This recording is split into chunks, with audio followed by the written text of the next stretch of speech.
Many folk naively assume that if, for example, hypothetically, everyone was to get their quote-unquote jab, that things would just return to some type of normal. Those who are in charge are currently responsible and managing this quote-unquote pandemic or crisis, which has allowed for extra legal powers, extra legislation to be passed and whatnot, which has been an overreach and it's become tyranny. These same people, 4 years, actually was in 1992, they had a big conference, Rio Tinto or something, I can't remember exactly, somewhere in South America, about a thing called Agenda 21.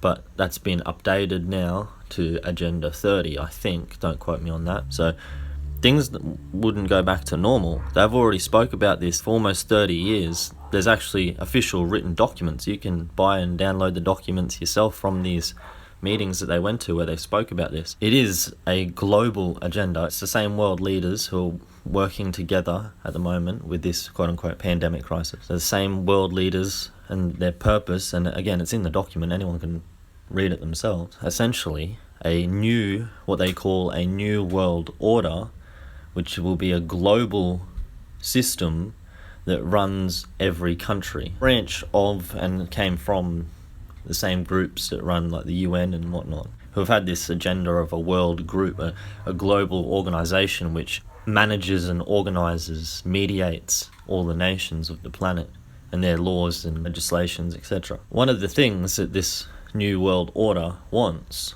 and has, again, they've spoken about it openly. It's not just that they want, they say this is something that is going to happen. And it has to happen because of the quote-unquote climate crisis. So in the exact same way, the legal precedent, which is set by this quote-unquote pandemic crisis, okay, that sets the legal precedent for when they declare legally, when they declare it in legislation through government the same way with this quote-unquote pandemic crisis, when they do it for the quote-unquote climate crisis, then they have legal precedent now, because of this quote-unquote pandemic crisis, to actually then use any environmental arguments to then take away whatever they want. We've all seen on the news, like the teenagers partying on the beach, getting arrested by the police, rounded up, because they were out after their curfew and they weren't supposed to be outside of their homes. So in this exact same way, that sets the legal precedent for when there's the quote-unquote climate crisis, that you can't drive a car in public. It'll be illegal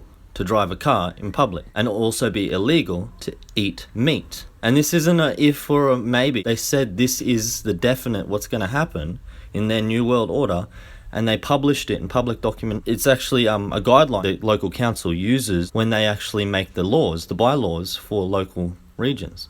They can use the same powers that they use to lock us down, protect us, to protect the public safety from the quote-unquote pandemic crisis. They can use those same legal powers then to lock us all in our homes to quote-unquote protect us from the climate crisis and climate change.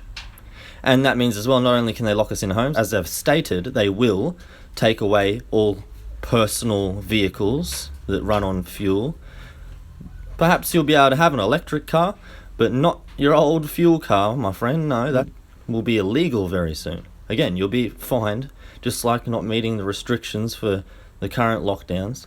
And if you don't pay those fines, they'll try to put you in jail. So you can't drive your cars or your boats or anything that run on fuel. You have to get electric ones, and you won't be able to eat meat. And this is just the start of the list. If you want to learn what all the other things they want to take away from you, your personal rights, or your personal property, just read the document. Look it up yourself and see what they're going to take away if we don't resist these current quote-unquote pandemic nonsense crisis freaking restrictions.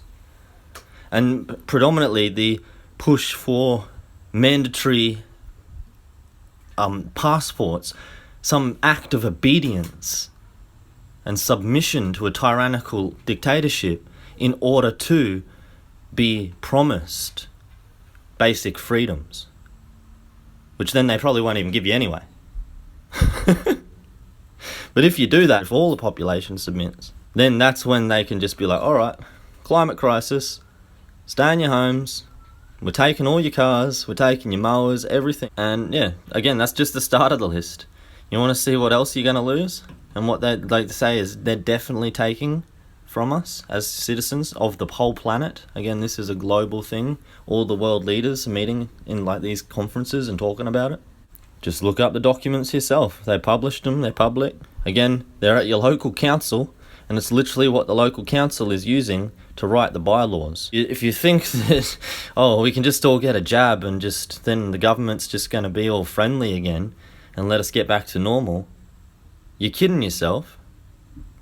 They've told us what comes next if we submit and we show obedience. Abstract. Banning sales of passenger cars with internal combustion engines is becoming a common climate change mitigation policy. A ban in 2030 is not sufficient to reach national policy targets for the transport sector, requiring either an earlier ban, that is, 2025. It's extremely important then.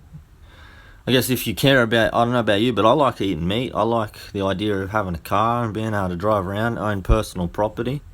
Not have to pay massive taxes on all of the quote-unquote supposed CO2 you produce. That means like everything you eat, all your food, there'll be inflation on everything because CO2. You know, the government, when they can rise a tax, they'll just keep rising it. Once you give the government legal precedent to do it, they're like the greediest people in society, the people who are currently in government. Greediest, most corrupt people. If you give them the authority and power to take everything from you on the basis of apparently protecting you, then what do you think they're going to do? Do you think they're going to make a real nice free society for you? Come on. Get serious. They've told us what they're going to do. They're going to take away everything and enslave us as workers in a consumerist global system where you have no human rights because human rights would infringe on the environment. And there's quote-unquote legally deemed climate crisis. So that overrides your human rights. So you don't get no more human rights, sorry. And it's for your own safety. Because if you don't, well then, climate change and you will destroy the planet and everyone will die. Oh no. So if you want your human rights, you're a bad guy. We're going to put you in concentration camp. Oh look, they've already built them in Australia. They got them ready. So if you want your human rights, you're a bad guy, and you can legally be put in concentration camp because you're a danger and a threat to the planet because you don't want to give up your human rights and help be a part of stopping the quote-unquote climate crisis. I hope I'm wrong, but just open your eyes and look at the world. Take it easy.